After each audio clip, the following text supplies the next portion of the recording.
అర్థం చేసుకునే వాళ్ళందరూ అర్థం చేసుకుంటారు. ఇప్పుడు బాగుంది లైఫ్, బాగుందక్క. ఉండడానికి ఓన్ హౌస్ ఏమైనా తీసుకుంటున్నావా? ప్లానింగ్ అక్క. ప్లానింగ్ లో ఉన్నావు. వెరీ సూన్ నేనైతే చాలా తొందరగా ఓన్ హౌస్ కొనుక్కోవాలనుకుంటున్నా. ఒక చిన్నదైనా సరే, ఒక సొంత ఇల్లు ఉంటే హ్యాపీగా నువ్వు నీ కొడుకు ఉండొచ్చు. నేను నా డ్రీమే అదక్క. నాకు ఒక ఇల్లు కట్టుకోవాలి, ఆ ఇంట్లో లిరి నేను ఉండాలి. మన ఇంట్లో మనం ఉంటే కారంతో తిన్న ఎవరేమన్నారక్క. సీరియస్గా నాకు అది డ్రీమ్. నేను దానికోసమే కష్టపడుతున్నాను. ఇంకా లిరియా పెళ్లి చేసుకొని నాకు ఒక ముద్ద పడేస్తే ఇలా టీవీ చూసుకుంటూ హాయిగా కూర్చుంటాను. పెళ్లి చేసుకోవా జాను? ఇంకా లేదక్క, మ్యారేజ్ చేసుకోవాలని అనుకోవట్లేదు. బయట చాలా వినబడుతున్నాయి, ఏమని పెళ్లి జాను చేసుకుంటాను. మ్యారేజ్ చేసుకుంటది వెరీ సూన్.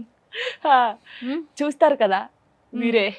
అంతేనా? ఇప్పుడు ఎవరైనా మాటలు అంటారు, చూస్తూ చూస్తూ అవుతుంటే ఇంకా కాదు కదా, తప్పేమోలే అనుకుంటారు. అందుకే నేను ఎప్పుడైనా లాస్ట్ వరకు ఏదైనా నిజం తెలుస్తుంది బయట. అంతే.